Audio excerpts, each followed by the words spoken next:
मैं एक छोटी सी मैथ करता हूँ। अगर हम कहते हैं कि प्राइम मिनिस्टर ने कल जो अनाउंसमेंट की है $50 बिलियन की, ज़ाहिर है हर पाकिस्तानी का ख्वाब है कि हमारी आईटी इंडस्ट्री $50 बिलियन पे जाए। मुझे पर्सनली अनरियलिस्टिक लगती है। वजह उसकी है कि मैं अगर इंडियन इकॉनमी को पाकिस्तानी इकॉनमी से कंपेयर करूँ तो 10 टाइम्स ज़्यादा है। मैं अगर उसके हिसाब से एक्स्ट्रापोलेट कर दूँ, मैं कहता हूँ यार वो $150 बिलियन ही कर रहे हैं, तो हमारे लिए रियलिस्टिक जो है वो $15 बिलियन है, वो भी लॉन्ग टर्म। और $15 बिलियन से फिर आप कहते हो कि यार मैं ठीक है, उसके बाद फिर आप कह सकते हैं कि मैं $15 बिलियन के बाद अगर मैंने बहुत अच्छा बेस्ट केस सिनारियो मैं उसको 2025 पे ले गया, वर्स्ट केस सिनारियो मैं उसको $5 बिलियन तक रख सका। आई थिंक जो कल एट द कॉन्फ्रेंस जो ऑन बप्पी साहब ने प्रेजेंटेशन दी थी, that I really liked. It was very focused, it had realistic targets. उन्होंने आई बिलीव $3.5 बिलियन की बात की थी कि by the end of this year हम शायद $3.5 बिलियन पे जाएं, बाय 2025 आई थिंक वो रियलिस्टिकली जो देख रहे हैं वो $5 बिलियन को देख रहे हैं। $15 बिलियन का भी अगर मैं अकाउंटिंग लगाता हूँ तो वो रफली बनता है टोटल जो आपको चाहिए है ना,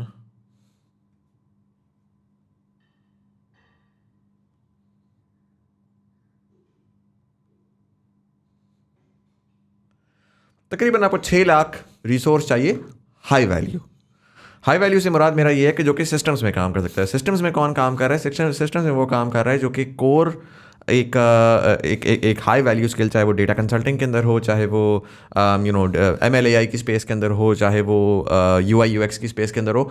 ये वो स्पेसेस हैं जहाँ पर आप किसी डायरेक्ट बड़ी ऑर्गेनाइजेशन के लिए सर्विस प्रोवाइड कर सकते हैं। और जो मुझे नंबर पता है सिस्टम्स का वो ये है कि $27,000 पर इंडिविजुअल वो रेवेन्यू पाकिस्तान में लेकर आ रहे हैं।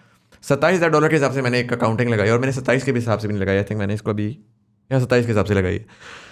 इसमें ये अप एंड डाउन भी हो सकती है। वो शायद अभी $12,000 हो, $15,000 हो। क्या आप एक बेसिकली $1,000 का मतलब क्या है? 1,80,000 आप क्लाइंट से चार्ज कर रहे हैं और आप यहाँ पर अभी अपने एंट्री लेवल रिसोर्स 60, 70, 75, 1 लाख के बीच हायर कर लिया और आप बड़े छोटे मार्जिन पे खेल रहे हैं। जिस केस में वो 6 लाख का नंबर शायद 1 मिलियन में पहुँच जाए। पाकिस्तान में जो एवरेज ग्रेजुएट निकल रहा है वो निकल रहा है 1 लाख। अगर वो सारा एम्प्लॉय होता है तो वो 10 साल लगेगा उसको पूरा करने में। नंबर कहता है कि यार 12%, बहुत अगर मैं लिबरल हो जाऊं तो 15% के ऊपर मेरा एम्प्लॉयबल है। बाकी 85% जो है ना वो बेसिकली वेस्ट हो रहा है। और वो जो रेवेन्यू लेकर आ रहे हैं, हम बात जो करते हैं ना, मतलब $10,000 कमा लिए फ्रीलांसिंग से, ये यार 1 in 100 वाली नंबर है। एक्चुअल फ्रीलांसर इस वक्त बैठ के $300 से $500 बमुश्किल कहा रहा है। $300 से $500 का मतलब ये कि सालाना रेवेन्यू उसका जो आ रहा है वो आ रहा है $6,000, $5,000। तो जब आप कहते हैं कि मैंने $15 अरब पे जाना है तो मैं उसको बैक ट्रैक करूंगा। मैं बैक ट्रैक करके देखूंगा कि मुझे actually supply side, demand side तो यार मैं तो ख्वाब तो देख सकता हूँ कि दुनिया इधर चली गई। उस दिन मेरी एक साहब से बात हो रही थी, वो उस पर काम कर रहे हैं, माइक्रो चिप्स और माइक्रो प्रोसेसर्स के ऊपर, सिलिकॉन चिप्स के ऊपर एसेंशली काम कर रहे हैं। और वो पाकिस्तान में पूरा प्रोग्राम लॉन्च कर रहे हैं। बड़ा मज़े का, एक बड़ा एक्साइटिंग है। और वो कह रहे हैं कि Pakistan has a $15 billion opportunity. वही क्या कर रहे हैं, वो डिमांड साइड को देखकर आ रहे हैं। मेरा कॉन्स्टेंटली मैं स्टक ही इस चीज़ के ऊपर। लोग शायद कहें कि यार आप पॉडकास्ट पे बार बार इस चीज़ के ऊपर बात करते हैं। मैं तो इस वजह से बात कर रहा हूँ because supply side is the biggest problem to solve. Now you are in this space, you have gotten 50 resources and उसमें टर्नओवर भी रहा होगा, तो may be you have had experiences with let's say 80-100 people.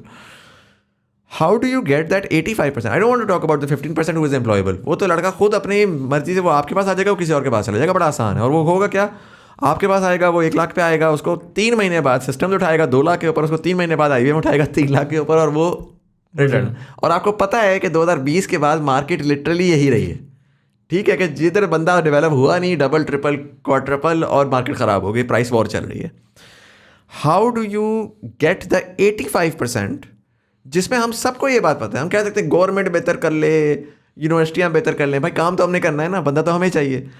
85% को आप किस तरह से वर्कफोर्स के अंदर लेकर आएंगे? अगर मैं ये प्रॉब्लम भी सॉल्व कर लूँ तो मुझे विदाउट एनी अदर थिंग मैं अगले 10 साल में कम से कम ये तो कह सकता हूँ कि यार $15 अरब तो मैं IT से ले आऊँगा। और वो बहुत बड़ी बात है, क्योंकि टेक्सटाइल आपका जो है वो बमुश्किल $15 से $18 अरब लेकर आ रहा है, जो कि पाकिस्तान की सबसे पुरानी इस्टेब्लिश इंडस्ट्री है। मैं 10 साल में ये भी कर लूँ, मेरे लिए बहुत बड़ी विन है। What do you think about that, and how do you think we can actually solve that 85% का अनएम्प्लॉयबिलिटी वाला प्रॉब्लम? देखिए इसमें आई थिंक इस स्पेसिफिक चीज़ के लिए ना we are on the right track. Initially जो है वो शायद पहले जो ज़्यादा फोकस था वो ये था कि इंडस्ट्री एकेडमिया गैप्स को कम किया जाए। अब इंडस्ट्री ने इस बात को समझ लिया है कि अगर इंडस्ट्री ने अपनी खुद को प्रिवेल करना है और उसने ग्रो करना है तो they need to resource train the resources themselves, ठीक है।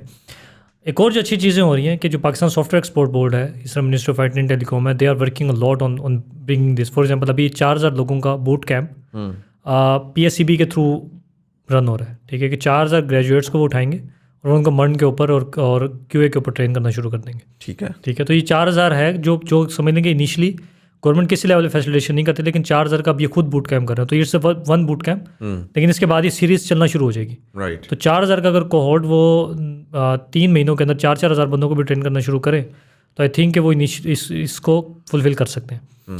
दूसरी फिर एक और चीज़, जैसे फॉर एग्जांपल अभी कॉन्फ्रेंस तो हमने जो भावलपुर में करवाई, तो उसकी वजह क्या थी, ठीक है। उसकी रीज़न भी ये थी कि हम लोगों को उधर का पोटेंशियल दिखाएं, ठीक है। अभी हो ये रहा है कि हमारी जो कंपनीज़ हैं, हमारा लड़ाई ही ह्यूमन रिसोर्स के ऊपर है, ठीक है।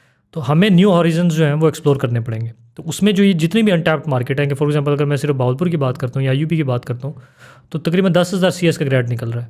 पूरे साउथ पंजाब के अंदर 40,000 का CS का ग्रेड निकल रहा है, और उसमें कोई आपको मेजर जो है कोई टेक कंपनी नज़र ही नहीं आएगी। सिस्टम्स मुल्तान तक आई है, लेकिन वो भी उतने मेजर लेवल स्केल पे नहीं आई। अभी कुछ कंपनीज भावलपुर भी जा रही हैं। तो होगा ये कि ये चीज़ें असल में इस तरह पॉसिबल होंगी कि जो उधर के रिसोर्सेज हैं, और ये एक चीज़ कि इंडस्ट्री ने इस बात को समझ लिया है कि वो अब HSC से बहुत ज़्यादा जंग अब नहीं कर सकती, करिकुलम चेंज नहीं हो सकता। वक्त के साथ सब अपनी मतलब कोशिशें दोनों कर रहे हैं, लेकिन इवेंचुअली इंडस्ट्री ने अब इस बात को ज़्यादा समझ लिया है कि ट्रेनिंग उन्हें करानी पड़ेंगी। फॉर एग्जाम्पल मैं अपनी कंपनी के जो बूट कैंप्स अब खुद रन कर रहा हूँ, राइट। क्योर MD अपने खुद रिसोर्स ट्रेन करती है, सिस्टम्स की अपनी ट्रेनिंग का एक मैकेनिज्म है। इन्वोजोन का इन्वोलर्न के नाम से स्टार्ट हुआ है। अब गेमिंग का आप इतना बड़ा देखें कि गेमिंग ने इन्होंने मिलके इसको बनाया है एक पूरा गेम ट्रेन के नाम से एक, ठीक है। लाहौर की इंडस्ट्री में जो 5 या 6 बड़ी गेम्स की कंपनी, इन्होंने एक अलग से गेम ट्रेन का इनिशिएटिव बनाया। हर कंपनी ने पैसे डाले हैं तकरीबन कोई कह लें कि 1-2 करोड़ पे, ठीक है, और उससे वो रिसोर्सेज को ट्रेन कर रहे हैं। वो ये कह रहे हैं कि यार आपस में क्यों लड़ना है, ठीक है। अब उसके थ्रू ट्रेन करते हैं, जिसको चाहिए रिसोर्स वो उठा लो, ठीक है। तो इवेंचुअली इसी तरह पॉसिबल होगा। अब ये नहीं पता कि कितने लेवल, मतलब 1 लाख 2 लाख लोगों को ट्रेन करना is a big job. Yeah, but I think लेकिन it उसका has to कुछ start somewhere. हाँ, It has to start somewhere. सबसे पहली बात तो ये ना, आपके पास तो ट्रेनर ही नहीं है अभी। पहली वेव में तो सिर्फ जो आपने 4000 बंदा किया, वो आज शायद 4000 है। वो 4000 बंदा 40,000 को 10 साल बाद कर सकता है, क्योंकि वो 4000 एग्जिस्ट करता है। अभी तो वो भी नहीं एग्जिस्ट कर रहा अनफॉर्चुनेटली। तो ये एक चीज़ है कि उसमें, और जो एक मज़ेदार चीज़ उसमें ये है कि वो इंडस्ट्री लेड बूट कैंप्स है, कि फॉर एग्जांपल उसमें कंपनीज़ के जो लोग हैं वो ट्रेन करेंगे उन 4000 को। तो इससे ये श्योरिटी है कि वो जो 4000 लोग हैं वो उससे अपलिफ्ट होना शुरू होंगे। फिर आपने जैसा भी देखो कि कराची में PIAIC का एक जो इनिशिएटिव हुआ है, उसमें काफ़ी लोगों ने इंटरेस्ट लिया। तो आई थिंक कि ह्यूमन रिसोर्स की तरफ जा रहा है, और किसी ने अगर वैसे स्टार्टअप भी करना है तो वो ट्रेनिंग्स का कर ले। This is a right time, क्योंकि उस पर हर बंदे का फोकस है, और उस पर सिर्फ मनी बैक गारंटी के साथ जो है वो उनको इट्स ईजी। मतलब आप कंपनीज का देखें, सबसे बड़ा प्रॉब्लम ये है उनको ह्यूमन रिसोर्स नहीं मिलता। कंपनीज हैं जो चार्ज करती हैं एक सैलरी रिसोर्सेज की, ठीक है। तो आप ट्रेन करके अगर वो भी, मतलब इट्स अ बिग चंक, और जिसको कोई भी अगर स्टार्टअप करना चाहे ट्रेनिंग के ऊपर वो कर सकता है।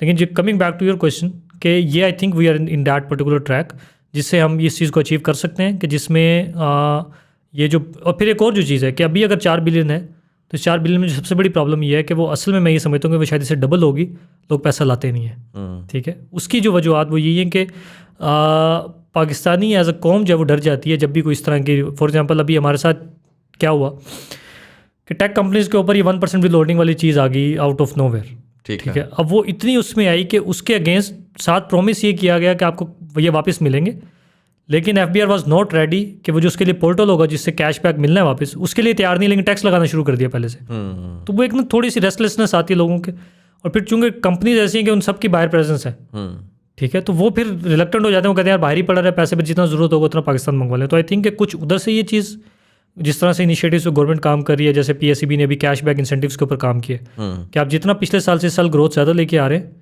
तो उतना ज़्यादा जो है वो आपको in terms of cash till maximum 5% cashback आपको मिलेगा। तो इस तरह के भी ला रहे हैं ताकि लोग अपना लाएं, और फिर उधर से गवर्नमेंट भी थोड़ी सी फ्लेक्सिबिलिटी दिखा रही है, क्योंकि गवर्नमेंट अंडरस्टैंड कर रही है कि अगर ग्रो करना है तो IT को फ्लेक्सिबिलिटी देनी पड़ेगी। नहीं देंगे तो IT चलेगी, ठीक है, ये नहीं होगा कि रुकेगी, लेकिन पैसा नहीं आएगा पाकिस्तान में, ठीक है, उसके इनको बहुत ज़्यादा मसले आएंगे। तो आई थिंक कि ये जो चीज़ें हैं जिस पे गवर्नमेंट भी समझ रही है और काम कर रही है, और इंडस्ट्री खुद से कह लेंगे अपनी कोशिशें कर रही है, लेकिन साथ जो अच्छी चीज़ हो रही है वो जिसको कहते हैं सोने पे सुहागा, ये हो रहा है कि जो गवर्नमेंट है, गवर्नमेंट में मेजोरिटी, जैसे PSCB अगर मैं उस्मान नासिर की बात करूँ जो MD हैं, वो इंडस्ट्री से आए हुए हैं, राइट इसी तरह मिनिस्ट्री के काफ़ी लोग इंडस्ट्री से आए हुए हैं। तो अब जो ये रिफॉर्म हो रही है इंडस्ट्री, जो हमारी मिनिस्ट्रीज भी हैं वो नुआंस के साथ हो रही है। वो इस चीज़ पे हो रही है। तो वो समझते हैं कि इंडस्ट्री के पेन्स क्या है। पहले होता ये था कि लोगों को इंडस्ट्री कब कुछ नहीं पता होता था कि इंडस्ट्री कैसे चलती है, वो ब्यूरोक्रेसी से आते थे और वो उससे जब वो होता था तो वो एक बहुत ज़्यादा एक डिफरेंस था। लेकिन अभी मैं ही समझता हूँ कि PSEB के जो इनिशिएटिव्स हैं, जो मिनिस्ट्री ऑफ IT के इनिशिएटिव्स हैं, और जैसे ओनम साहब की आपने खुद एग्जांपल दी कि ई-कॉमर्स को वो लीड कर रहे हैं, तो वो लोग समझते हैं कि किस चीज़ की नीड है और I think we are on the right track कि हम उसको अचीव कर Yeah, I लेंगे। was very surprised. I heard that presentation, and in 3 months he was speaking better than a lot of corporate presentations that I've seen. Like उन्होंने बड़ा clearly जाकर समझा है उसको, और वो जिस तरीके से उन्होंने structures को break down किया हुआ था, जिस तरीके से pricing को break down किया हुआ था, that was pretty cool. उस sense में तो I'm quite excited. Like I'm definitely very very excited. My only वो is कि I feel like 2-3 साल ना हमने बहुत ज़्यादा बस like I'm sort of done with the whole youth population. You know, like I every time someone says 65% youth population, मेरा दिमाग थोड़ा सा रुक जाता है, because great, that's there and we all know it. What's the next step? And we really have to, this time around we don't have the opportunity to just कि आपने मंजन भेज दिया और आपने वो कर दिया, बिकॉज अगर आपने इस मंजन को एक्शनेबल कन्वर्ट नहीं किया तो यही 65% आपका सबसे बड़ा जो है ना वो मसला बन सकती है।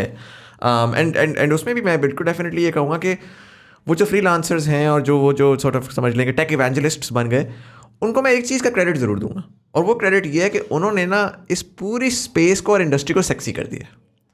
15 में मैं ग्रेजुएट किया था ना, और हमें पता था कि क्या बड़ी बला है और क्या ये निकाल सकती है, बट आप किसी लेफ्ट राइट को बोलते थे, वो कहता था तो पागल है भाई, एंग्रो जा, PNG जा, वो जब तक वो कॉर्पोरेट का कोर वो नहीं होता था। अब स्टार्टअप्स आर सेक्सी, वो PNG वाला छोड़कर कह रहे हैं यार किसी तरह मैं किसी स्टार्टअप में घुस जाऊँ।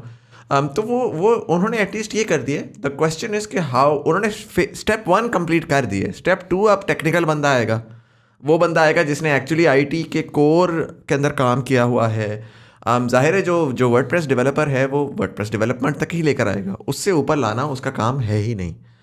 उससे ऊपर लाना वो उससे एक स्टेप ऊपर वाला बंदा है जो कि थोड़ा सा ज़्यादा टेक्निकली साउंड काम कर रहा है।